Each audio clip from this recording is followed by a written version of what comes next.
back in the training business. So that's heartfelt for me. It's been a tough couple of years with conference problems and restrictions, and I think the spigots are opening, and the folks are understanding that operations like this are of great value. So it's our great pleasure today to welcome the Marine side of the Navy Marine Corps team that's the lead for ITSEC 2015, and my pleasure to introduce General Robert B. Neller for some remarks.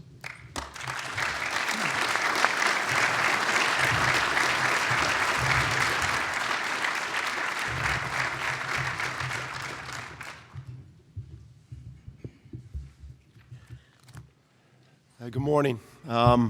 Thanks, Admiral Rob. Ladies and gentlemen, it's great to be here. Bring along a team of our senior leaders involved in training and developmental things and procurement that support the Marine Air Ground Task Force and the 183,000 men and women who serve as your Marine Corps. We're specifically interested in training and education today, and also acquisitions and technology. We're in the other room. I got a bunch of remarks here. I can read that stuff, and I probably will because I got to talk for 30 minutes, and I don't know if I'm going to run out of airspeed and ideas on my own. But you know, it's hard to focus on something as important as this on a day-to-day basis because you get that 25-meter target in front of your face. You know, the day-to-day grind and the stuff you deal with every day. But in the remarks that one of my guys prepared for me, he talked about us being in a potential interwar era, and I totally disagree with that, because if we were in an interwar era, there would be peace, and there's no peace. I'm talking to Marines out there, you know, they say, well, we're not in Iraq or Afghanistan, General, but we're busier than we've ever been. I mean, you're crushing us. So how do we, in the middle of this high op tempo with a war that's still there, and if you're watching the news, doesn't appear to be ending anytime soon and maybe accelerating, hopefully, because we've got some really bad people out there and we need to take care of them. How do we, in this time of, you know, the President signed the NDAA, but we're still working through the money, and I'm confident, talking to members, that we're going to have, you know, there's going to be a deal, but it's not going to be as much as we wanted, but we're going to get probably what we need, but there'll be some choices to make. But in this time, because there's another big fight out there somewhere, I think we can all, and if we try to predict it, we'll all be wrong, because we've been wrong every other time. But how do we prepare the force in a high op tempo period, take advantage of the technological things that are happening at faster and faster and faster and faster? And I don't understand it. My concern coming up here in front of this group today is I'm going to talk about stuff that I think would be useful to the force, and you're going to go, that already exists. And we don't know. I just don't know. So I need you to help us. Help us see what's out there. It can't cost, it's got to cost money, I got that, but it can't be obscenely expensive. We can't do that anymore. I don't want to do that anymore, but at the same time, I want to make sure the force is trained and ready. So I'll go through my remarks and then we'll take your questions, and I'm looking forward to getting down on the floor to seeing for myself. As we say, time on reconnaissance is seldom wasted, and I get to see it with my own eyes. But I understand yesterday was Navy Day. I know Admiral Richardson had to cancel at the last minute, and Admiral Moran was here. The relationship, I've heard the Commandant say this before, the relationship with me and the CNO was really good, and all the other guys go, yeah, but you have no idea. But I actually think it is pretty good, because I think we realize that we need each other. We need to fight as a Navy team. We're going to need to go back to what we did in World War II and prepare ourselves to fight a naval campaign as part of a joint force, but as part of a naval force. As of 10 o'clock this morning, I will have been the Commandant for 70 days. I know I get about a 3-month honeymoon period, if that. I've been enjoying it by traveling around, talking to Marines, hearing what's on their mind, just kind of seeing where we are. I just returned from Westpac over the Thanksgiving weekend. I visited all our major bases and stations. I think the Corps is in good shape. We've got some issues with some readiness things. We always are trying to do better in training. We are training hard. I think we can train smarter. We're eager to take the challenge. Marines want to go places and do things as you would hope that they would do. As I mentioned, the op tempo, we've got Marine Expeditionary Units, Special Purpose MAGTAFs, advisor teams, people all over the globe doing things what you would expect them to do to maintain the security of the nation and support, reassure our allies, and deter our adversaries. Now, when I started this assignment, I told our Marines that General Dunford's planning guidance, remember now I'm kind of in a historically unprecedented situation. We had a Commandant who was now the chairman. I think there was one guy back in the 1800s who got drunk and got fired after a year, but General Dunford says maybe my picture will look like his, but I don't think so. And we were all excited about Joe Dunford being the Commandant, and he published guidance, and a lot of us, myself included, we had a lot of input to that. That guidance is still valid. So I'm taking 90 days to kind of see where we are and then kind of issue what we would call a frag order off of that. So early next year, I'll kind of lay out where I think we are. We'll continue to pursue the established guidance, but there'll be some course corrections. In talking to Marines out there, I focused on 5 things: people readiness, training and experimentation, naval integration and modernization and technology. That's why I was eager to come down here today, because what you do cuts across all these things. Cuts across all these things.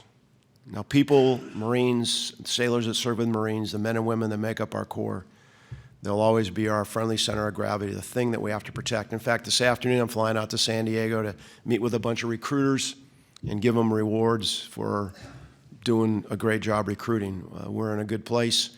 Right now, as we begin FY16, we've already got over 50% of the young men and women signed up to be Marines this year. We've got 3 or 4 very high-quality college graduates that want to be Marine officers for every spot we have. We just got almost 25% of the graduating Naval Academy class that want to be Marines. So we must be doing something right, because people want to join this force and take the challenge. But the Marine is our weapon system. We don't, we equip the Marine. We train the Marine. We've staked our entire existence on the quality of these Marines as our basic weapons system. And honing those skills and that spirit that we think make us what we are is the most important investment that we can make. And we bring in these high-quality young men and women. They expect the training that we're going to give them to be tough and challenging. It's going to be realistic. They know us for one purpose, and they've understood that throughout our history. And we realize that the toughest training produces the best results on the battlefield. So as we work to reset this force after nearly 15 years of war, while we're still forward deployed, I mean, this is, we're resetting in the middle of conflict. We have to recognize what's happening around us with technology. Now, I'm a history major. I'm not an engineer, but I'm an operator, and I think I'm smart enough to know that, and I've got people that I talk to who tell me what's going on, and I think there's lots of things out there that you do or are out there for us as the force that can help us get ready for that next fight. We don't know where that fight's going to be. We don't know what the context of it is. We don't know who the adversary is. We don't know the terrain, the geography, the time, the space. We know it'll be a 5-domain fight. We've been fighting land, sea, and air. Now we know we're going to fight in space and cyber. It's changed the whole complexion of the battle space. So how do we best train and prepare for what we don't know is coming? if we're the responsible professionals we say we are, we have to recognize this as an opportunity to take a look at ourselves and try to do things better. So, you know, the normal thing for a Marine unit is we go out to 29 Palms or to Yuma, and we go out there with all our junk and our iron, and we put it out there, and we deploy thousands of Marines. We do the ranges. We do live fire because we feel that gives us the best feel. A company commander, kind of the preeminent Super Bowl for a company commander is a place called Range 400, where they get all the accoutrements that they would get as a company commander, and they run this range. It takes about an hour and a half. We AAR it. We talk about it. Everybody's tired. They've rehearsed it, but they've done one shot live fire. And they probably never get another shot again the rest of their lives. I've always found that very unsatisfying. Why can't you do it again? I can't afford it. We don't have the time. There's another company and another company and another training thing and other things we have to do. So how can I run Range 400 100 times? How can I do that?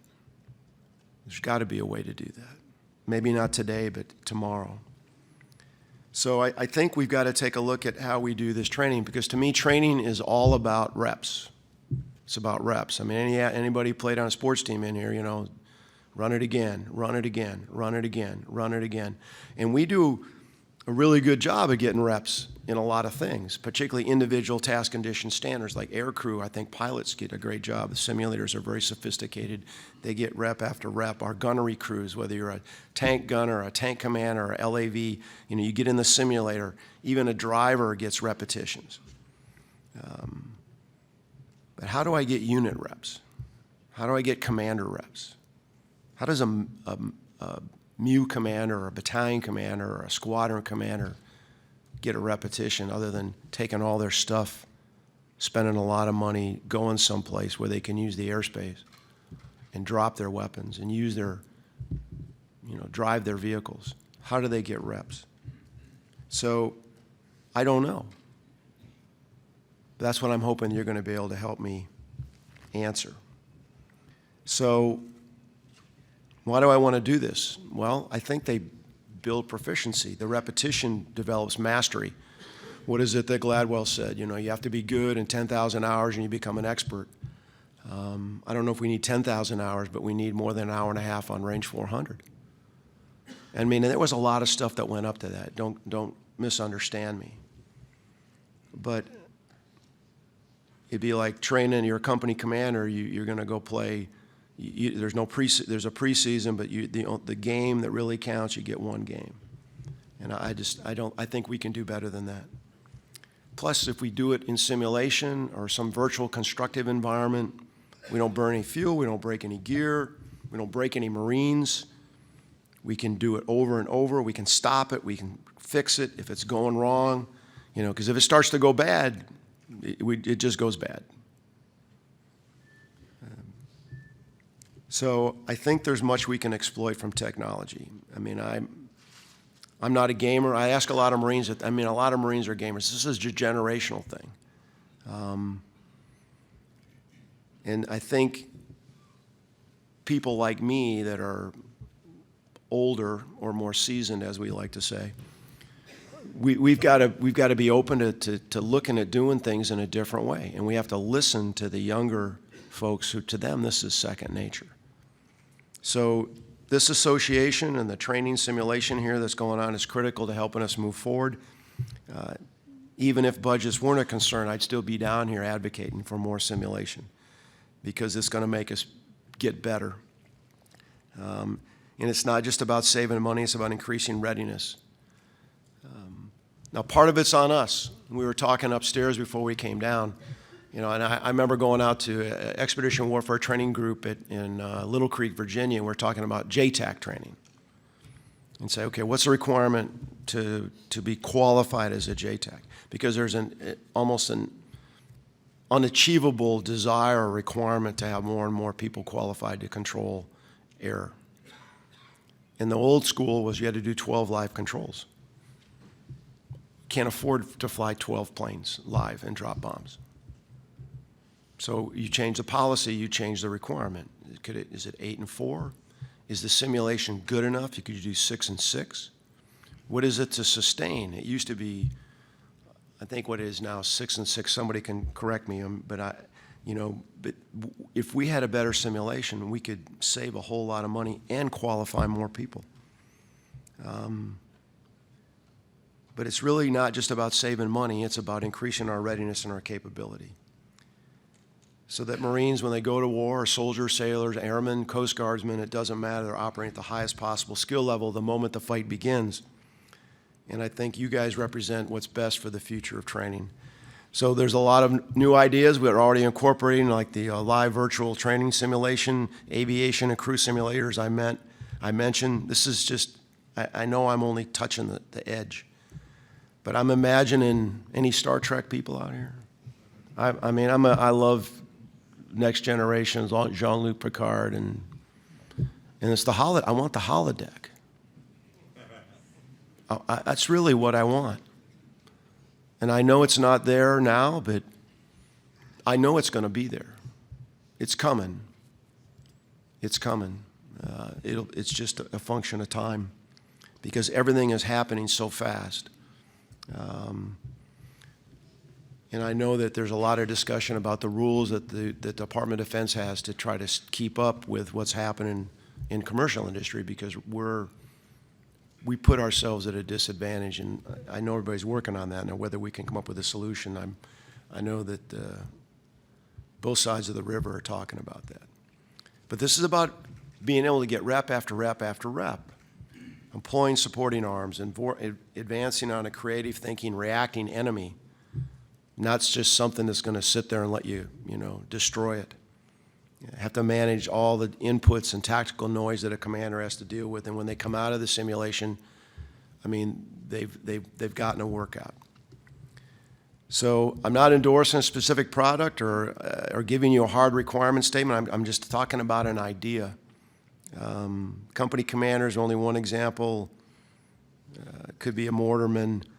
Anybody doing any sort of crew, anything more than an individual skill set. And I know we're making strides in this area, and I just think that we're moving in the right direction, but I think we need to just think bigger. Division commander, their staff, networked in a virtual combat operations center, and it's not as easy as just walking in the door. There's got to be preparation. But forced decision-making, force individuals to think dynamically, face adversity, have their plan not work, fight a historical battle or fight a training area. It doesn't matter. We used to get reps by reading books. That's how we did it. And then we got into, now we have games, and now I think it's going to happen. We're going to the next level, and I just want to lay this out there that the Marine Corps wants to be part of this. So however we do this, whatever the problem set is, whatever the angle is, we want to put the force into the virtual actual place. Be able to do a rehearsal, say, of a reinforcement of an embassy where you go in and you actually see how big the building is, what the distance is, what the obstacles are, inform their planning. I've seen things like that, flying the terrain and looking at that, but it was difficult to see because it was just, you were looking at just a computer screen and there was no dimension to it. It was better than nothing. I think we're close, if not there, at the next level. As far as with naval integration with our shipmates, linking Navy and Marine commanders in a naval campaign, being able to fight the carrier strike group as in addition to the amphibious ready group and the landing force. Now we do a lot, we've gotten back to that with exercises like Dawn Blitz, Bold Alligator, RIMPAC, Song Yang in the Korean Peninsula. But just think how much better that would be. And we are doing simulation. In fact, the next Bold Alligator is going to be a simulation. But if we could increase the stress on the commanders with multiple opportunities to fight the scenario over and over and over again. So I don't have all the answers. I've been around long enough to remember when Miles gear was cool. Had my Atari game and should have never sold that Timex Sinclair computer I had. It's probably worth a lot of money. But I'm challenging our force developers here, our trainers, and our acquisition folks to leverage the imagination that's in this room to enhance future combat training. In the end, to me, it's all about the reps for our Marines and sailors. It's never going to replace totally what's on the ground and the physical demands that you can, but not totally replicate in a simulation or virtual reality world. But we want to augment it, enhance it, and make it better when we put the money out to put everybody on the ground. But to train everybody, not just once every 2 years at 29 Palms at all the time. So I think we have an opportunity here, an opportunity to think about it, to learn, to listen to you, hear what you have to say, take in your ideas. We're not going to simulate recruit training or officer candidate school. That's still going to be the same thing that it is, a very tough go that's going to demand everything that a young man or woman has to be a United States Marine or Marine officer. But we want to aggressively look at ways to enhance our training. So I thank all of you for the opportunity to join you today. I look forward to bringing the other generals up here on the stage and taking your questions. Thank you very much.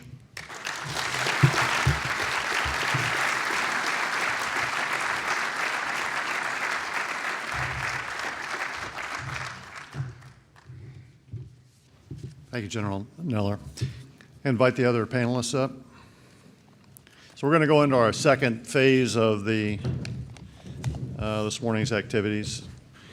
General Neller really brought the dream team of acquisition and training and here to ITSEC this year, and we're blessed to have them. And we're going to give them an opportunity to go through some remarks to outline their challenges and some of their insights in their specific areas. There are question cards probably on your seat, and if we have enough time in the after part of this, then you can hand a question to one of the moderators down below, and they'll bring it up to me. The rules there, if it needs to be 1 page, not 2, and there has to be a question somewhere on the bottom of the line. So appreciate if you would be helpful on that. So like I said, we're blessed to have a tremendous team up here, and I'd like to introduce them one at a time and then let them go through their remarks. The first will be Brigadier General Ray Deschanel, who's the Assistant Deputy Commandant for Aviation. Thank you, sir. Commandant, General Officers, Flag Officers, ladies and gentlemen, good morning and thank you for the opportunity to come here and share a few words with you about marine aviation. As was mentioned, my name is Ray Deschanel and I work on the Commandant's staff for the Deputy Commandant of Aviation, Lieutenant General Davis. This morning, I would like to share a few thoughts on where Marine Corps aviation is and where we are moving with respect to innovative, live, virtual, and constructive training. But before I begin, I must emphasize that I cannot talk about marine aviation without referencing the Marine Air Ground Task Force, or MAGTF. This is how we fight. You see, in the Marine Corps, marine aviation does not operate as an independent entity. Rather, it serves as an enabler within a combined arms team. So shaping the future, marine aviation will maintain a holistic approach that focuses on people, readiness, training, naval integration, and our modernization in technology as a contributing partner within the MAGTF. Marines understand that there's no such thing as a training shortcut to achieve the appropriate readiness. As the Commandant stated, we don't know where the next fight is, but we know it's out there somewhere. Combat readiness is our lifeblood. However, as we all know, the readiness is being challenged. How we get to our current readiness state is its own discussion. The takeaway is that we, as an institution, recognize we have an enduring commitment to eliminate readiness shortfalls. Shortfalls that are being improved with our LVC training today.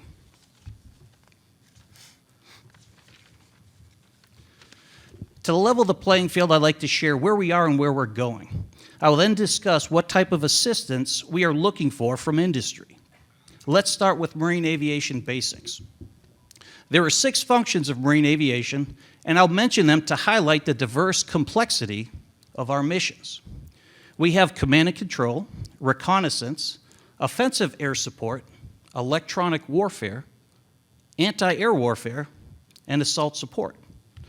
And there are roughly 1,300 aircraft and unmanned systems within our inventory. These aircraft include fixed wing, rotor wing, and of course the hybrid V-22. These systems span coast to coast, Hawaii and Okinawa. And currently we have 93 simulators used for training. The aviation training system is our overarching training construct that integrates and coordinates policy, manpower, equipment, fiscal resources, and our requirements to ready our force.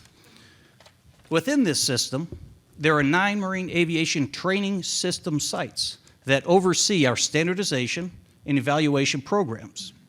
It is here where we manage our training and readiness, standardization, and our simulators. In discussing simulators, it's important to note the fundamental shift in the utilization of simulators from a single system trainer to that multi-system mission trainer we talk about today. For the longest time, we could get about 20% readiness out of our simulators. Put crews in, give them the basic training of how to operate that system, and we could get about 20% training readiness out of that profile. Today, with the maturity of these systems, the gaming capabilities allow us to take that up to about 35%. Right now, with those 93 simulators I've talked about, roughly 50% of those are connected across the country, so I can have multi-system fights with our aircraft. By 2019, we're scheduled to have up to 175 new simulators, and they'll all be interconnected. That will be about 43 to 45% TNR training opportunity for readiness. Let's be clear. LVC training is important to change and ready our Marines at the levels they will be operating. Many of our high-level threats cannot be reproduced in the real world without these capabilities. This training is not an option. Cost savings and risk mitigation to our crews are simply a byproduct. Today, our demand for training before unit deployments has grown exponentially. We need to continue expanding our LVC training from the ACE into the MAGTF during ITXs, MEBXs, MEFXs, and the other various exercises that are out there. Today, moving forward, we're looking forward to exploring options that expand the ACE MAGTF simulation in a virtual type of warfare center. This could be a one-stop shop for full ACE integration with the capability to execute any training event worldwide. Here, the MU-ACE could do their workups. We could extend the site to where we have entire MEF ACEs training on large-scale exercises with our near-peer competitors. The bottom line, LVC training increases operational readiness, it reduces risk, and it conserves resources, just like we mentioned. However, it will never be a substitute for actual aircrew flying actual aircraft. As we move forward, this multi-aircraft and simulator LVC training will continue to expand outside of the MAGTF, ultimately linking joint, combined, and coalition partners. Today, linked simulators and gaming capabilities are proving to be a game changer in their own right with unlimited application. So what can industry do for us? First, our networks and systems need to be able to talk to one another. And that means open architecture. We must have common capabilities that can be adjusted and modified quickly. Second, we must improve the data transfer between systems, from unclassified to classified and back down again. This means the filtering of data at the appropriate level of security to accomplish the task. Third, with the overlap between our air combat element, our ground combat element, and our logistics combat element, we need to improve the interoperability between these entities in their equipment to facilitate high-level communications and data transfer. Finally, If Apple, Google, and Microsoft can have various systems and networks communicating seamlessly, why can't we? We need industry to help us do it better, faster, and smarter to better train our Marines for whatever mission they may be called upon to execute. Reach out to us, push your ideas, and pull from us our specific requirements. Collaborate with us to find the solutions that allow us to remain the best prepared force possible. When discussing LVC training, the crawl, walk, run construct does not work anymore. We need to be sprinting and at full speed at all times. The Marine Corps depends on that, readiness demands that, and America expects that. Thank you, and I look forward to your questions.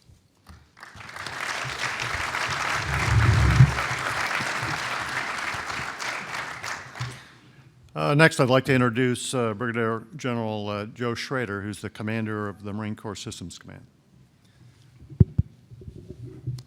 So, Commandant, good morning, sir. Sir, I'd like to thank NTSA and Rear Admiral Robb, sir, for the opportunity to participate on this panel. I participated last year in a multi-service panel. It was a good event, and I look forward to walking the floor today. So I just want to provide you a few thoughts about live virtual constructive training environment systems and augmentative training systems from an acquisition perspective. For context, in today's physical environment, the Marine Corps is able to spend or put against our training systems less than 1% of our annual TOA.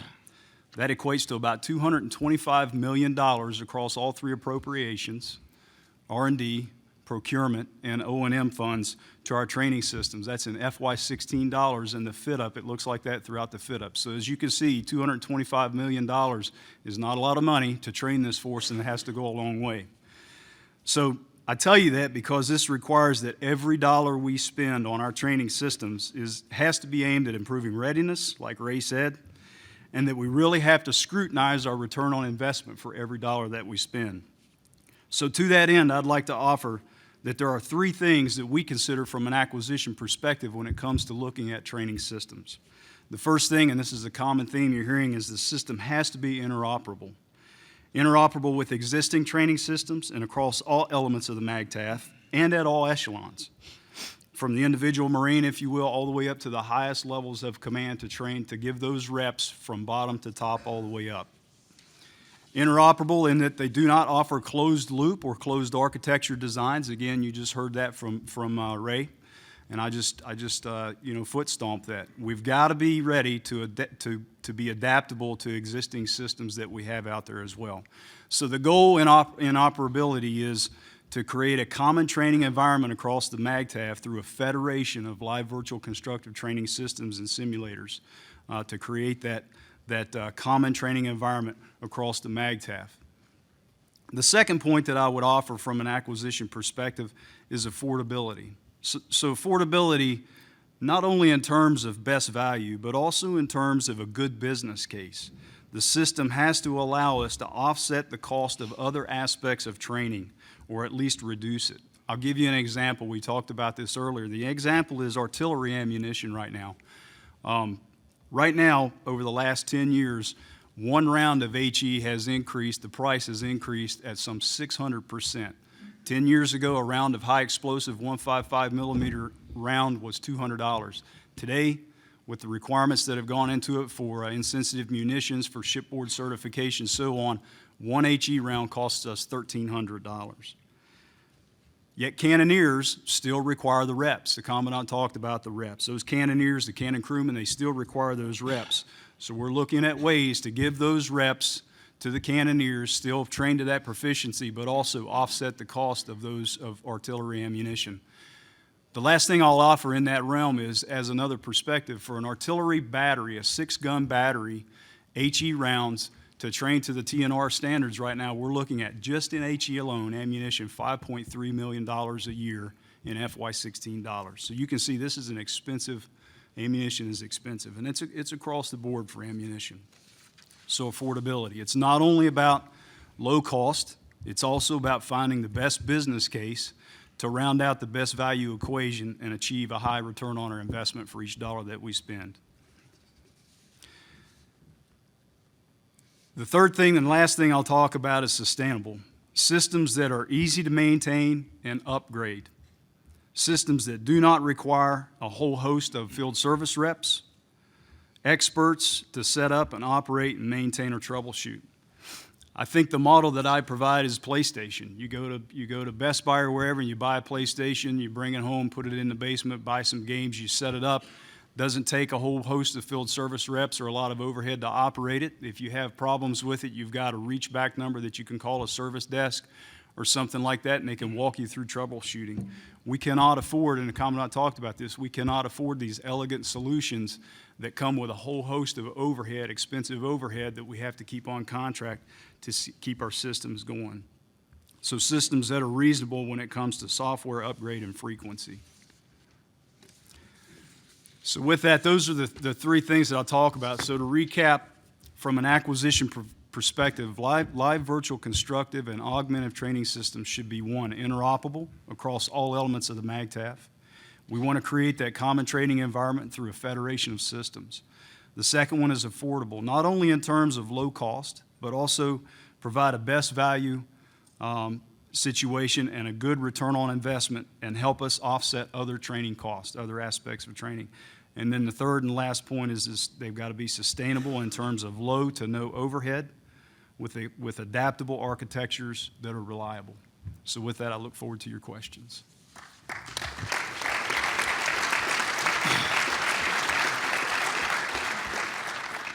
Thank you very much. Next, I'd like to introduce Brigadier General Julian Alford, who's the Commanding General of the Marine Corps Warfighting Laboratory. Well, to start with, thank you for having me down here. I look forward to getting out on the floor again today and seeing what you're doing. I got a couple slides that I wanted to show some pictures of what I'm going to talk about. But before I do that, my first thing is the organization that the Commandant's put me in charge of. It's really 5 elements that probably need to understand before I make these comments. So I have a division that looks to the future and tries to forecast where and how we're going to fight. And then I have a division that writes concepts off of that. Then we war game those concepts through the wargaming division. We do live experimentation off of what we learn from the war games, and I have a science and technology division that helps us find the equipment. So really my job is to help the Marine Corps figure out how we're going to be organized, trained, very important, trained, and equipped for the future. So with that, first slide, I'm going to talk about, next.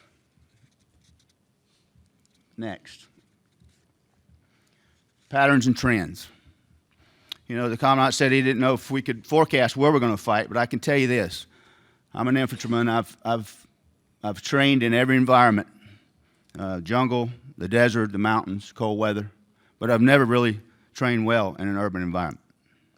But I've fought in an urban environment. The first time that I ever dropped a bomb, shot a rocket, threw a grenade, killed another person, was for real in an urban environment. That should never happen again. We have to figure out how we're going to fight in this environment. Because the forecast tells us that the people all over the world are migrating. They're migrating towards cities, and all those cities are on the coastline. That begs for a Navy Marine Corps team, and that's where we're going to fight.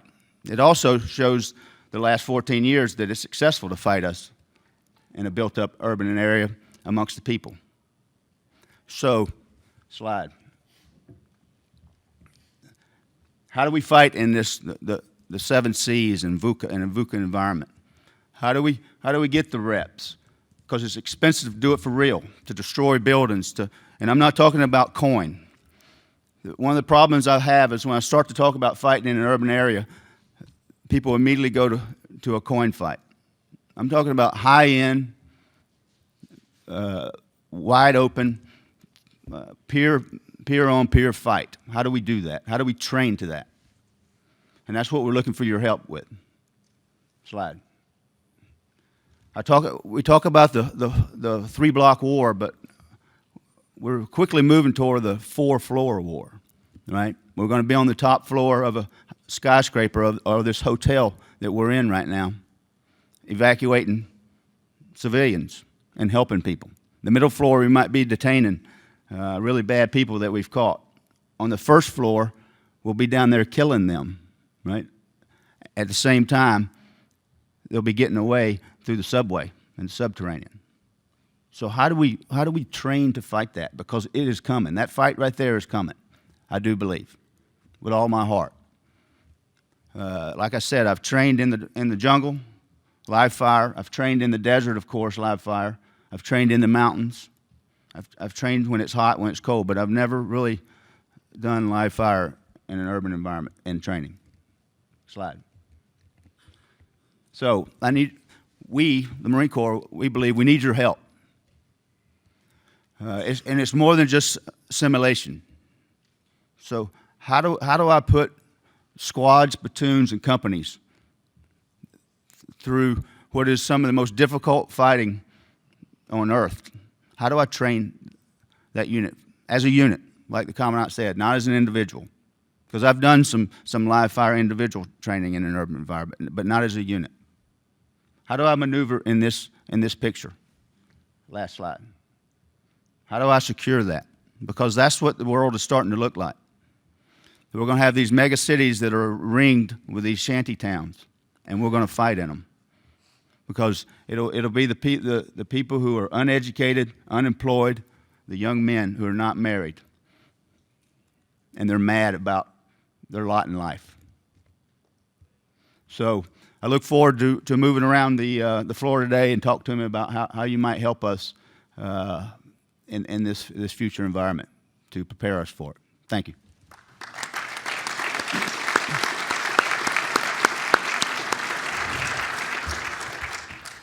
And finally, I'd like to introduce Major General Jim Lukeman, who was with us yesterday as well, who's the Commanding General of the Training and Education Command. Thanks, Jim. So you're right. Our responsibility in Training and Education Command is pretty broad. To conduct recruit training, all the entry-level training schools for the Marine Corps, but also to provide resources to our commanders who actually conduct the training of our Marines around the world, resources like ranges, simulations, systems, the whole live virtual constructive thing, including setting up standards for the use of those types of things. So it's a great position to be in, and really helpful for me to come down here and spend some time at ITSEC, which I had able to do yesterday, and I'll do some more of today. I hope to come away with the ability to give more technology-informed requirements. So as I learn what you are able to provide for us, I can better articulate for Joe and for others down here and for the Commandant what we need to do to help our training and education in the Marine Corps, what we can use. So as the Commandant said, we use simulation and training in some areas really well right now. Our flight simulators, our vehicle simulators, our cruise simulators, really good use of that. And there's some areas where we have gaps, and we talk about training our small unit leaders, our platoon commanders, our company commanders, our squad leaders. How do we give them the reps, as the Commandant said, that they need to have before they go into combat? So in addition to the live fire training at 29 Palms the Commandant talked about, we have infantry immersion trainers at only 3 spots in the Marine Corps: in Hawaii, at a base there, and Camp Pendleton in California, and Camp Lejeune in North Carolina. And these are high-fidelity immersion trainers for squads and platoons, but they're reliant primarily on role players, actors, battlefield effects, and a large contingent of contractors that are running the cameras and facilitating the AAR and setting up the script. So it's a pretty expensive evolution to take a unit through the infantry immersion trainer, and it's restricted by how much we spend on contractor support as much as anything else. So they become, special events in training, and that's what I think you can help us with. Is instead of having Marines have to, wait in line to get to a special event high-fidelity simulator, we need to bring the simulation to the Marine and have it something that he can use more frequently and easier for that Marine to use. So I saw a lot of potential yesterday when I was out on the floor for accessible simulation for our Marines and sailors. And Joe Schrader talked about some of the qualities of that. Okay, affordable, obviously, because we want to have enough of this that it doesn't become like a special deal to be able to use this simulation capability. It has to be something that Marines are able to use. It has to be Marine-proof, okay? That means rugged, that means basically unbreakable, and easy to use by the Marines. Has to be portable. Well, we would like to use this on our ranges, in our areas, Heck, right here in this hotel, we could use a simulation device to do the type of urban training that Dale was talking about. So it has to be portable, has to be able to use out on ship and on shore. And we need to be able to use our organic equipment while we're in this simulation. So our own weapon system, our own communications gear, our own devices while we're in the simulation so we don't build any bad habits using something artificial. So high fidelity simulation like that should not be like a once a year experience for a Marine like the Commandant talked about. We need to be able to bring that to the Marine and make it available to them so that it's simple, effective, and affordable to use. So I was asked yesterday by one person about where industry should spend its research and development dollars as it goes forward. And I think that's, to summarize what a lot of us have said here, not surprisingly, we're kind of all singing off the same page. To be able to produce the type of simulation that is affordable and usable by Marines, that interacts with our other simulation equipment and with our Navy and other joint partners, but provides that decision-making training so that our small unit leaders can get the repetitions they need, that stimulates all of the things that a company commander or a platoon commander or a squad leader has to deal with. The intelligence injects, the requirements from a higher headquarters, the requirements to communicate to other members of that squad or other platoons in that company. That stimulates all those things. So when that leader is done with the simulation, he really does feel like he had a workout, and he's good. And then he can go back in and do it again, over and over again. So that we have our Marines and sailors, before they go into combat for the first time, have fought that fight 100 times, or a fight similar to that, to give them the experience. So that's what we're looking for out of you, and I look forward to seeing more of you out on the floor today. Thank you very much.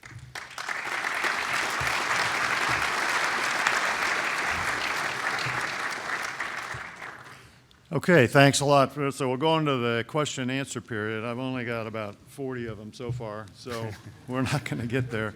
42. And the crowd is definitely interested in what you have to say. So General Neller, first of all, and I think this is somebody probably knows you who wrote this, but he says, what lessons can be learned from studying warriors such as Genghis Khan in today's military? You know, there's a series of books by a guy named Khan Igulden, wrote 5 books. They're historical fiction about Genghis Khan, and I think there is a lot to be learned because he was really a master of information ops. And as I read the book, once he started campaigning, he would appear in front of a town or a village, and he would tell the people to surrender, and he would put up the round tents the Mongols used were called gurs. So the first day, he put up the white tent, and that meant you had 24 hours to surrender, and I might let you live. The next day was a red tent. It says, you got 24 hours, and I'm going to kill all the men. And then the last day was the black tent, and that was kind of the final offer. So he did this a couple times, and it was a very effective information op, because once people saw the white tent, they recognized that that was probably the best offer they were going to get. So I say we study military history because, they made mistakes. I think Genghis Khan was also very adaptive and mounted cavalry. I think he took skill sets that he had and he applied them to his opponent. So I think, we learn from history, but we also, like General Alford talked about, we have to think about the future. So their repetition was taking their young men at a very young age and giving them rep after rep after rep after rep so that they could learn to ride and shoot their bow and arrow, and that they were physically hard and mentally tough. We do that in the time that we have, but warfare is a little more complex. We've got the equivalent of his Mongol warriors, but I also need men and women that can fight in space and in cyber. I need people that can fuse intelligence. I need people that can fix things. And they all need the opportunity to train and be all ready to go. So as General Deschanel said, we fight as a combined arms team. So I think there's lessons to be learned from all effective military leaders. Sometimes you learn lessons how not to do things, but when I think of Genghis Khan, I think about, those are some of the things I think about. Thank you, sir. getting a lot of questions about the warrior of the future and potentially what kind of kit that would be envisioned for the Marine on, you know, in battle or as they go forward. Any thoughts about a dream team, you know, the dream idea of what might be the next generation for the soldier, what the soldier takes with him? It needs to be much, much lighter to start with. Not only because we're physically damaging our Marines, but we've also, I'm convinced, I know, that many Marines have died because of the amount of stuff we've put on them. And the lack of speed matters in combat. Anybody else? You know, I think there's, you know, there's all sorts of futuristic things. I think lightning or some exoskeletal thing that allows us to carry heavier loads so we can maintain the speed that General Alford's talking about. You know, there's a lot of discussion about how far you can push information. You know, is the squad leader the new battalion commander? And is it realistic to expect a 22, 23-year-old Marine or soldier to be able to handle that information with the training and education that they give them? Are we going to have to change? You know, the Special Forces guys, one of the advantages they have is they have time, and they pick those that meet their profile, and then they take years and years and years to train them. These are not, you know, first-term Marines. These are sergeant first class, senior petty officers, senior staff NCOs in the Marine Corps. So, you know, I don't know, there's no way to simulate experience. But I think when we talk about simulation, we're trying to give a virtual experience over a shorter period of time to learn lessons. And we learn by making mistakes. But back to the gear, I think ideally we would want to have better physical protection in a lighter mode. We would want to have the ability to see through the fog of war. But at the same time, we don't want to become constricted so that we can't move without having perfect knowledge. Speed of action in an uncertain environment is probably going to keep more people alive than sitting around and waiting for something to happen where you have perfect knowledge, because then you lose the initiative. So I know we're all working on that. I know that General Schrader works on that with the Army and the soldier of the future and all that as far as lighter, faster, more effective weapons, physical protection, communications. I don't know if you want to talk about that, Joe. Sir, I think you and Dale have pretty much touched on all of it. The only thing I would offer is just a couple of days ago, I looked at a list of future naval capabilities that we're looking to endorse, and that kind of falls under Dale's realm with regard to experimentation under ONR, the Office of Naval Research. But we have an effort that's ongoing. It's been ongoing for years, is where we study the heat stress of the Marine. As we put more stuff on it, we're trying to understand where we can gain efficiencies and lighten that heat stress that's on a Marine. The other thing I would offer is modularity. You know, right now we have, over the last 14 years, we've developed, you know, what I would call, I've heard other people call the MRAP of vests, and then we scaled down to just a plate carrier. So we're looking at a modular system with the Army to where you can scale up or scale down depending on the needs, depending on the terrain, depending on the heat, so on and so forth. So modular systems, lighter systems, all those things that the Commandant and General Alford talked about. And also studying heat stress and its effect on the body. I mean, we've got rims and rims of data, but trying to translate that. The other thing I would offer is, I don't know if it's well known, we did field and we're in the process of fielding a new technology. It's a plastic helmet. It's more sophisticated than just plastic, but it essentially is a plastic helmet, and I can tell you that it's able to defeat one of the most prolific enemy rounds on the battlefield right now. It'll stop that round, and we're looking at that technology to, you know, what else can we do with that plastic technology to increase the protection and decrease the weight. So we're all in on trying to figure out what that future kit's going to look like for the Marine. But we continue to drive down the weight, increase modularity, and make him more lethal in that area. The only thing I'd add is I was looking at some pictures of I can't remember what it was, guys in the old 782 gear with a harness. The gear's gotten really complicated. Yes, sir. I mean, we got to give Marines like a 3-hour class when they draw their gear on how to put all this stuff together, and that's on us. That's on us. I mean, my days of going out there and having to gear up and go walk, but I was looking at this picture. There was just a certain, God, it was, put it on, it was all hanging on your belt. You didn't want to wear it. You had your flak underneath. You didn't want to wear your flak. You took it off. You put your flak down. You put your gear back on. You were done. It was like really simple, and somehow we've allowed ourselves to become kind of Gucci gear people. And it was there was a certain utility to this simplicity, because when a unit fell out, you could, in a very quick pass of the eye, see if everybody had all their stuff. Now, if there's one Marine dressed alike, I'll give you some money. And that's on us. That's not on anybody other than us, and that we, but the Marine, that's what they know. But our force, they're very tough critics. If you give them something, they don't like it, or it breaks, and then you can show them, oh, you didn't put it. I mean, your ability to change their mind again it's going to be a tough road to hoe. So, because they are demanding, and that's what we love about them. But if it works and they like it, and it helps keep them alive or helps them defeat their adversary, then they're all over it.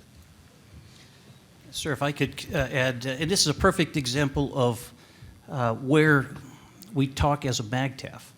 From an aviation perspective, I would extend the concept or the discussion point of we're going to have an F-35 overhead. It's going to be a shooter sensor communicator.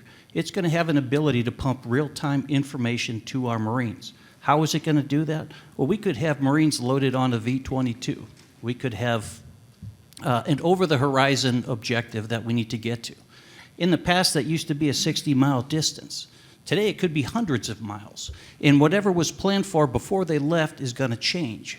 So with our shooter sensor communicator capabilities, we are now able to pump real-time information to our Marines in the V-22s that are secure and allows collaboration between sticks of V-22s with real-time feeds, so that the men in the aircraft or the women in the aircraft are getting real-time changes to what's going on the battle space. This is a perfect example of how we operate as a MAGTAF, thinking holistically with our digital interoperability piece. Thank you. Thank you very much. The next question is, what's the vision for next generation staff training? Say staff. Staff training. Yeah, that's a good question. Let me, I guess, I'll start with that one and talk a little about what we do right now. We do battle staff training at a battalion level, at a regimental level, either at home station or out at 29 Palms, and we use our system, MTWAS, the MAGTAF Tactical Warfare Simulation System, that generates the constructive enemy that the battle staff fights against. So there's a higher headquarters, there's an enemy force, and there's people, either Marines or contractors, that drive the game against the battalion staff that is doing that. So that's the battalion staff training that we have today. It's very good, but it's more comprehensive and requires a lot of people to use. So I think where we'd like to go is to make it easier for that battalion staff or regimental staff or wing staff or group staff to get some level of staff training without having to do the big picture, the whole Monty, to have the whole contractor set up and the whole system running. So a persistent system that is running all the time that we could get into and just do a small battle staff training is probably an area we could do better at in the Marine Corps. And I guess that's my initial thoughts on how we would improve our staff training going towards the future, but I'm open to other suggestions anybody else has on that one. I think that there's a whole continuum of how we train our officers and senior enlisted to function as staff, whether it's professional military education, whether it's basic simple games or staff CPXs where you're actually, you're doing through a situational training exercise where you just kind of talk about what you would do in the situations you would deal with, all the way up to where you're doing a simulation like General Lukeman talked about, or you deploy to a training area where you have to get presented a problem against a virtual, constructive, or even a real OPFOR. And then part of this is experiential. You train and you watch for this, but until you really get to do it, it's like you can think about fighting another person a lot, and you can study them, but until you get in the ring and do it, you're never going to really have that experience. So again, this is about repetitions. So it's harder and more expensive and takes more effort right now, as General Lukeman talked about, to give groups of people, to include the commander, repetition. And now we've got a reservoir of experience from the last 15 years where people have been on staffs where they can fall back on that, because the one good thing that we've had is we've had a lot of repetitions, because you deploy for 6, 7, 8, 9, 10 months, 12 months, a year, beyond. Every day is a rep, and that's all being recorded in the back of your brain. Now, it can atrophy over time, and you've got to refresh that. So, but I think that's what we're trying to do, is keep the information fresh, and there's changes, as the tools that we use, whether there's applications for staff planning, for staff coordination, how we communicate, how we get our data, you've got to stay up to speed with that, and that's part of the problem, because the people at the pointy end that are out there doing it, like right now, they've got the most latest and greatest stuff, plus they're getting the most reps, and that's why we always want to have people out there operating, because they bring back these things. And then we want to bring them back to our educational institutions so that they know what's going on out there. And we're not teaching what we did in the last war, but we're teaching about what we're going to do in the next fight. Okay, thank you. The next question involves not the return, but the reemphasis of the Marines going back to sea. And the idea is, the question says, what kind of technology do the Marines need to take with them to train while they're deployed? That's a good question. Yeah, I'll start with this one as well. So we talked about this a little, I forget who I was talking about this yesterday with, but ideally we'd have things that are reconfigurable in some ways, because there's not a lot of space on board a ship. So we want to bring, it depends on what who's trying to get that training. So some of the things we talked about, and I saw yesterday in terms of augmented reality, mixed reality, and the headset, the device that you wear that lets you simulate, might be ideal for shipboard use for Marines. So instead of a squad of Marines standing on the fantail looking at the ocean, they would then have an enemy that they can see through their augmented reality, be able to talk to each other and interact with each other, but actually see some scenario playing out in front of them that they could get reps, whether that's in a hangar bay or in a room on board the ship. So I think there's a lot of potential for virtual reality, augmented reality, to bring the environment that they're about to go fight in on board the ship for Marines in that way. I think there's a whole other aspect of training aboard ship for mechanics and crew members and staff members and this is where a simulation that can be reconfigured to where one day it's working for communication training to how to repair a radio, another day it's working for how to fix a generator or whatever the mechanical piece might be. So I think there's some of the stuff, again, that I've seen out here on the floor that allows Marines to manipulate devices on a touch screen, or again, through using some kind of a augmented reality or virtual reality headset. It has a lot of potential on board ship. So shipboard devices need to be small, portable, and then hopefully be able to provide more than one type of simulation training, I guess, is my initial thoughts on shipboard training devices. Anybody else? The next question involves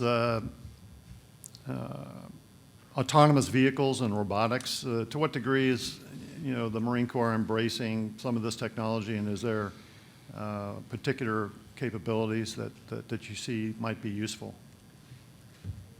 We are. So the experiments that we have, the big one, we call it a MAGTF integrated experiment this summer is it's part of RIMPAC, which is on the West Coast this year.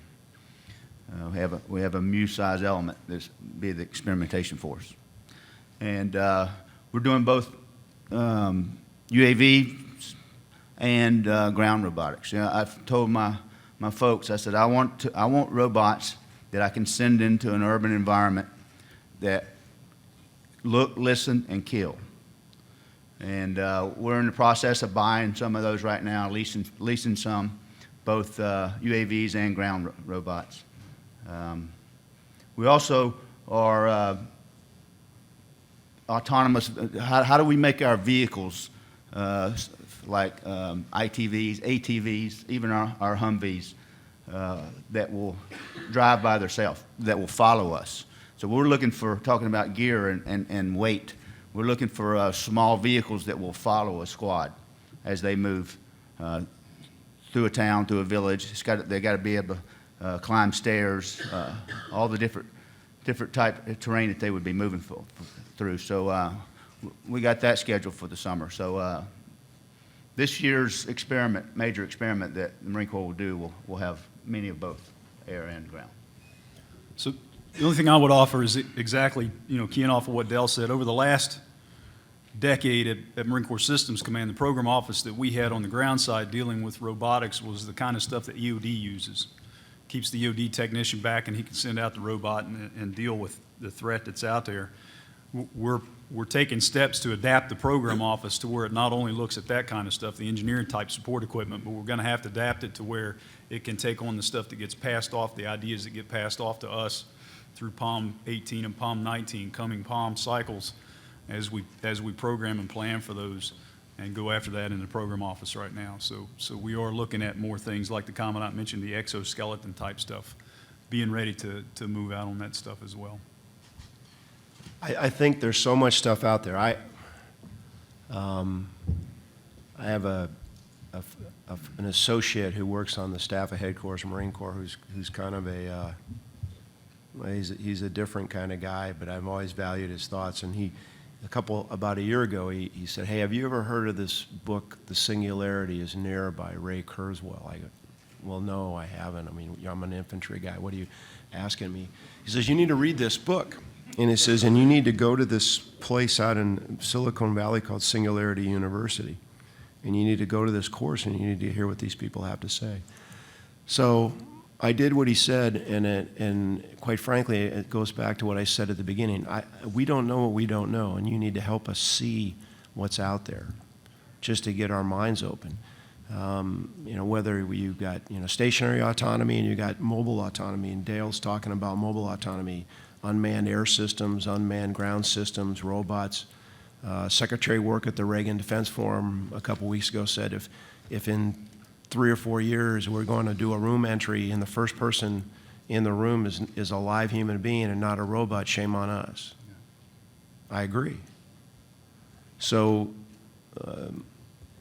we're going to have to accelerate our process. Now, do we have enough money to do all we want to do? No, we have to be very selective about what we pick. But I could see very easily and in the very near term that small units, maybe not down to the squad, but available to the squad, it's certainly at the rifle company level, that the company commander has got his own unmanned air systems to see over the hill or around the corner that he can employ, that he's got vehicles, as General Officer said, that can follow him and carry the heavier load or bring the resupply of ammunition or evacuate the casualty. We had an unmanned helicopter flying in Afghanistan that we've kept the program alive. I mean, it had the capability to evacuate a casualty because of its load bearing. Are we ready to let an unmanned airplane take a wounded Marine back? I mean, that's a whole nother discussion. So, we are in the next, my goal in the next 4 years in this office is to kind of force ourselves to close on these things. And we can sit here and talk about it, but at the end of the day, we got to close. We got to make a decision. Yeah, we're going to do this. And I'm looking forward to seeing what General Alford's doing, because he's doing exactly what I want him to do, which is go out and experiment with this. We've no excuses, but we haven't had a lot of residual bandwidth the last 15 years to go out and exercise this stuff, but we're going to go out and try this stuff. I was at Parris Island for the 100th anniversary of the Parris Island Recruit Depot, and the Parris Island Historical and Museum Society commissioned a film group to do a film about the depot, kind of do a chronology of what had happened there as Parris Island went from a naval base and became the home of one of the recruit depots of the Marine Corps. And in the film, they had these beautiful panoramic views of the island. And I met the producer, and he goes, "Let me introduce you to our director of UAV filming." And he's the guy that took all these panoramic views. I said, "Those are beautiful. How did you do that?" He goes, "Well, I bought these. There's this company named DJI, which is Chinese, by the way. And they make these quadcopters. You get 5 batteries, 20 minutes of flight time out of each battery. And they make no noise, and they put a camera on them, and they can carry probably, 2 or 3 pounds." I said, "How much they cost?" He goes, $600. $600.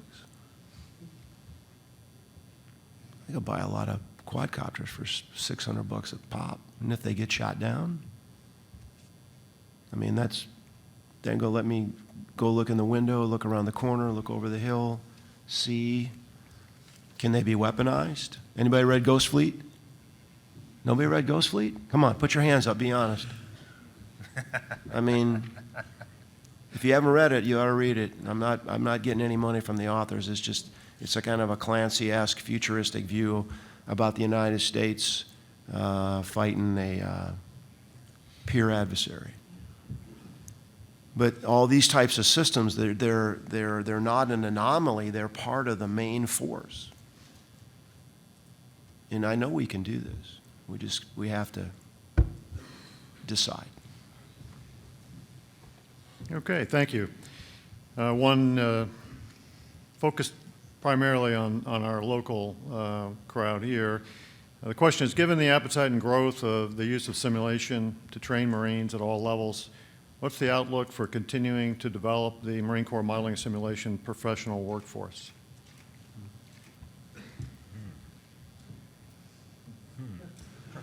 Well, I would say that the simple answer is, if we're going to go down this path, we're going to have more people that know how to function and operate and facilitate our use of these types of capabilities. How big is that? How many people is that? Who are they? How much are they going to cost us?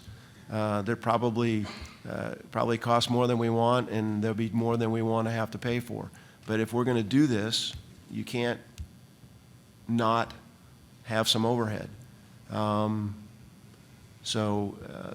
guess there are people that do this now. I think I was talking to General John Tulin, Marine Forces Pacific yesterday. He's been a big champion of, live virtual constructive training, and we need to do more, we need to do more. And I said, so do more.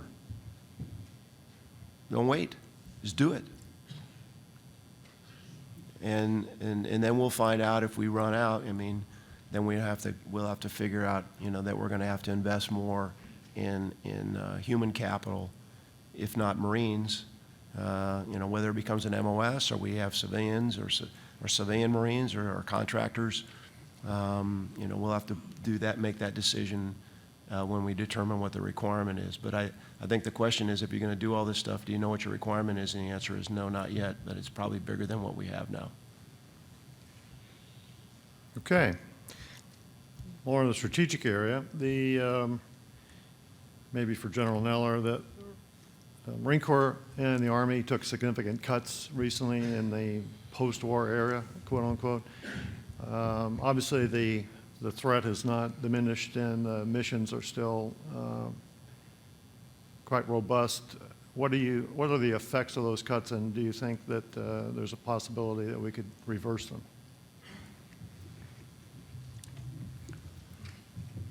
Well, I'm not going to talk about the Army because that's not, I'm not qualified to talk about that. But just to give you historical context, so on 9/11, the Marine Corps was about 172,500 Marines. And then as we went to war, we grew the force up to 180, And then when the surge went on and we ended up transitioning to Afghanistan, the Commandant then, General Conway, said, hey, we can't sustain this depth to dwell. We need to increase the force. So we grew the force to 202,000. Okay, then we knew that wasn't sustainable, and so we were in the process, and I've been in the process of bringing the force back down to 182.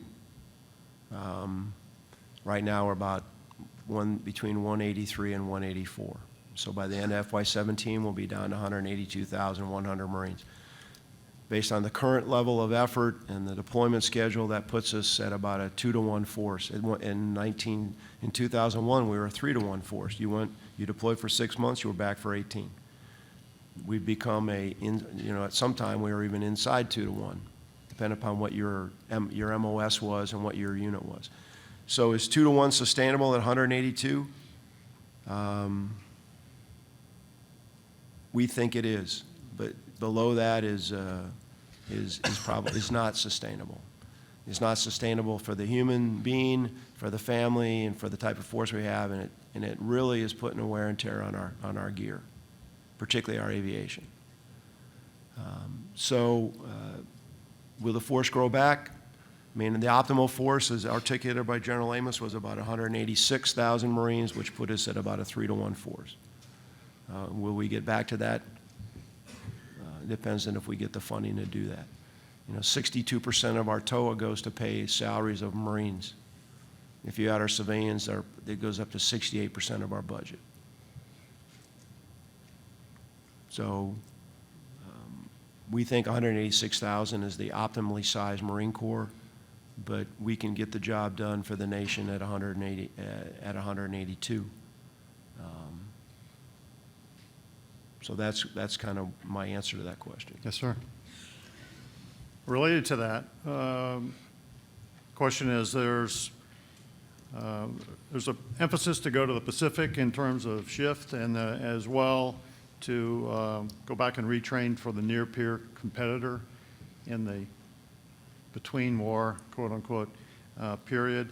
Obviously, the threat hasn't, the ISIS-type threats have not subsided significantly. How is this impacting, the sort of bookends approach affecting the mission sets that you're training to?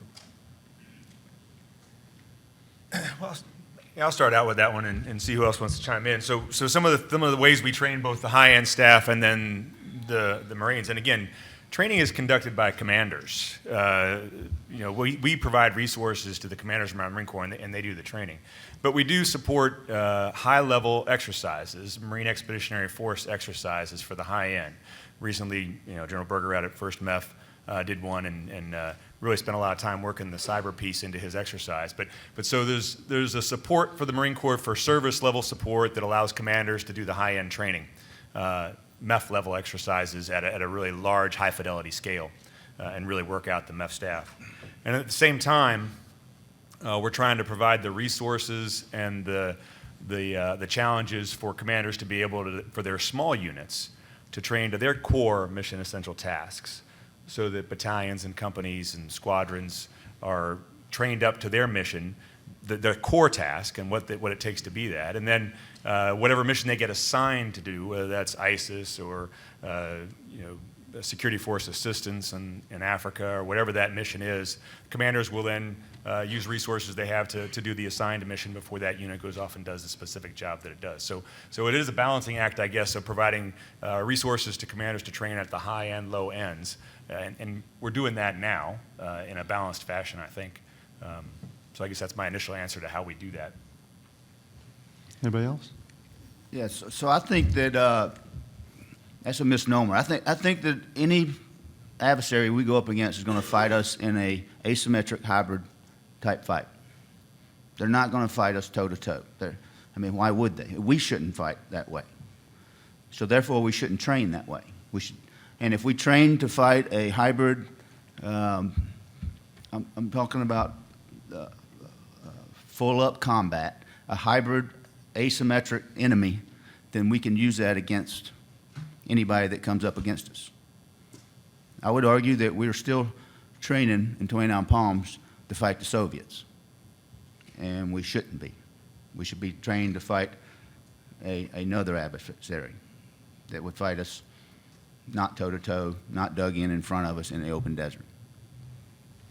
Yeah, back on the shift to Pacific, so understand that we have reestablished our force posture in the Pacific where we've got 4 infantry battalions and the appropriate aviation logistics back out there. For a number of years, basically from 2004 to 2012, because of the requirements of operations in Iraq and Afghanistan, we didn't deploy but one of those 4 battalions to the Pacific. So they're all back. They got their gear, they're training, they're operating, they're doing exercises with our allies. Our ability to get back on ship is challenged by the maintenance requirements that our Navy shipmates have with their particularly amphibious ships. And we're down to 30 amphibious ships. We are going to be up to 33 by 2024 or 34. We're still working through some stuff, so we'll work with them, and I'm confident, and I know Admiral Richardson, the CNO, and Admiral Davidson, the Fleet Force Command, and the other fleet commanders are doing everything they can, Admiral Harris in the Pacific, to try to make available to Marines as much as they can amphibious ships so we can get Marines back on ship. I mean, when you walk in a room and you go, how many of you Marines have ever been on ship? And not many put up their hands. I mean, that's not what you really want to be. You want to get them on ship. And I know that talking to captains of amphibious ships, they want Marines to come on back on ships because that's their job. So we're pushing on that. I agree with what General Alford said. I mean, there's a certain fundamental thing about combined arms, but as we, particularly leaders, start thinking about how we're going to fight and who we're going to fight, you know, we're fighting. I mean, we're at war right now in cyber as a nation. I mean, that's not a revelation if you read the paper. You know, you talk to anybody that operates in that domain, they'll tell you that there's, whether they're state or non-state actors, they're out there trying to get inside the network or are inside the network every single day. And we're in a constant state of, whether you want to call it, conflict within the cyber domain. So there are a lot of challenges out there. And how do you prepare a force for multiple challenges? So I think the Marine Corps has always said, hey, we want to operate across the range of military operations. We'll focus toward the higher end because we believe if we can do the higher end, we can ratchet ourselves down to do the lower end. If we focus on the lower end, I'm talking about HADR and non-combatant evacuations and stuff like that, it's more difficult to get back up to the higher end. What I think General Offer's talking about is, what is the higher end? Is what the Russians did in the Crimea, you know, with their tactics of indirect psyops, information, people not wearing uniforms, not being really clear who they were associated with, using local indigenous forces, reinforced with conventional capabilities. Is that the way it's going to be with that level of uncertainty and deniability? Could be. If it were somebody else, it may be a maritime fight. You know, there are nations out there reclaiming land and building islands, and you know, that creates a whole nother problem set. So we've got to be aware that it's not going to be like it was. It's not going to be a counterinsurgency fight per se, but at the end of the day, we want to make sure that the Marines are basically competent with their basic skill sets of combined arms, know how to operate their weapons system, they're physically fit, they're trained, they're resilient, they know how to solve problems, and more importantly, they have the mental capacity to, if they get somewhere and they see it isn't the way they thought it was going to be, that they can adjust immediately. And I think simulation can help us do that. You know, you put somebody in a game, if you put somebody in a game and say, this is what you're going to see, and they get out there and it isn't like that, they're going to have to say, hey, this isn't like that. This is different. I'm going to have to adjust and not sit there and try to, you know, do what you were going to do and it's not working. You have to, you know, if it doesn't work the first time, okay, you need to do something different. And sir, if I could piggyback on that. It's not to say, you know, with Dale's comments, all spot on, but I want to drive home the point, too, that when we talk about near-peer, peer-to-peer competition or threats, when we think about that fifth-generation fighter that we are bringing online, that realm is not being overlooked. And the truth of the matter is, the A2AD, the access, getting in, confronting a big bully is still well within our radar screen and still in the direction that we're moving. So all of that is being looked at, all of that is being discussed, all of that is being trained to, and being and acknowledged with those latest and greatest threats out there that challenge our interests. Okay, and what I'm going to call for the last question here is a question that would be from the industry in the crowd here, to ask the panel. They spend their money on R&D to help try to lead turn your capabilities. Do you have any thoughts on what they should be spending their money on that would be of maximum value to you?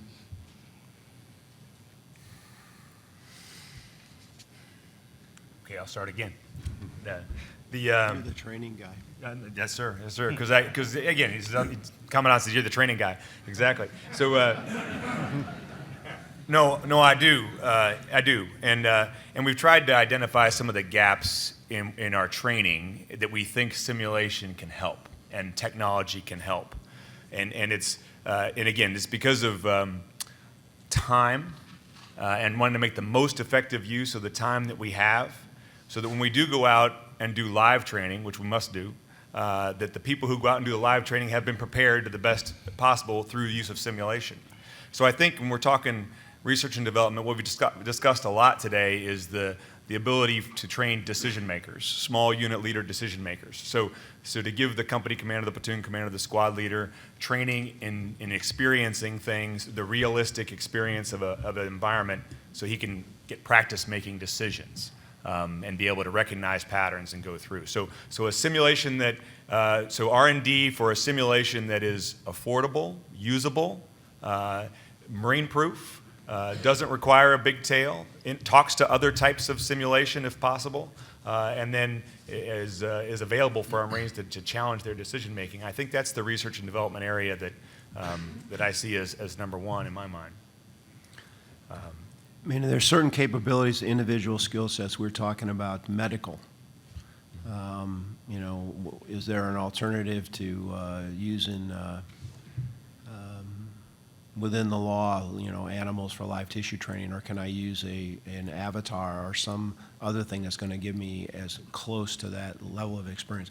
JTAC simulation that's going to be acceptable and it's affordable and it can be sent around the world, because the JTAC standard is a NATO standard. It's not just a U.S. standard. But I agree with General Lukeman. I think, General Mattis used to always opine that, what's the equivalent for the infantryman of the flight simulator?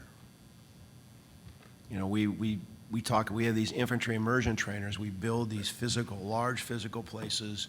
We got cameras. We have to hire a bunch of role players. We got to have a bunch of contractors out there, and it's very analog. It's physical. It's there, and we run a squad or a platoon through that. Or we had a whole village of people we paid out of 29 Palms as we were getting ready to go to Iraq and then to Afghanistan. I mean, it was millions and millions and millions of dollars, because that we had these people, because we had to pay their salaries and then we had to feed them. I mean, they actually occupied and became this village. Is there some way to do something like that on a larger scale, so that not just the individual Marine gets the experience, but the commander, the leader, gets the reps of making the decision, put in that position? I mean, ground combat is much more complicated. This is with all due respect to my aviation and even my maritime. I mean, I can put doing a simulation in a CIC or on the bridge of a ship. I mean, it's, I come up with these scenarios. I mean, but ground combat is very, very complex. You've got tens, if not dozens, if not hundreds of people and vehicles, and all the it's not an air-conditioned space. It's hard to simulate the fatigue and the fear and the tension, although I think there's ways to do that. So that's the part. I mean, and I think it's a much harder problem, so I know it's going to be much harder to solve, but I think that's where we're trying to get, or something that at least approximates that. I'm sure General Alford, based on his discussion of built-up areas, I mean, I don't want to, we can't afford to go out and build a 20-foot, 20-story skyscraper at 29 Palms. Or stack shipping containers that high. I mean, I'm just not going to do it. So how do you get that sensation? Or at least make you go through the mental calculus of trying to figure out how you're going to do that. That's where I think we need your help. So some of the augmented reality stuff that I saw out here recently, and we've seen with ONR's research, really has tremendous potential to allow Marines together to be able to talk to each other and interact with each other, use their weapons, give commands to each other, but then have a live, I could be shooting live, 5.56 ball ammunition, and I can have simulated artillery or mortars or aviation coming in because I've got the augmented reality, and all of us can see it happening.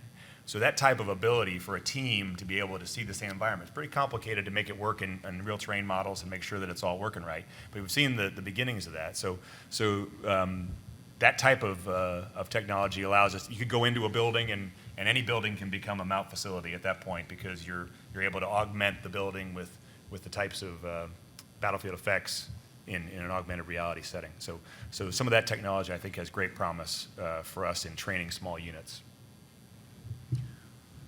The only thing I would add is in preparing for this, I read through a lot of the stuff that the program manager provided me from training systems. And one of the two common themes, and they've been touched on, was the ability to federate the systems across the MAG, to simulate that MAGTF and combined arm teams. So federation of systems, interoperability. And the other one that jumped off the page that was throughout there, a thread throughout there, was game quality graphics. As we continue to develop these systems, it's coming up with better and better game quality or quality graphics in our systems. So those are kind of two themes or two things that jumped out in trends as I prepared. Okay, well, thank you very much. From the association point of view, General Neller, your presence here really makes a big statement. We find it hard to find real advocacy for training in many areas, and it's often not the first thing on everyone's plate in D.C. So the fact that you came down and brought this dream team, means an awful lot to us, and we appreciate it. And I know the industry and the training community really is thrilled that you took the time to come down. So please help me welcome or thank the panel.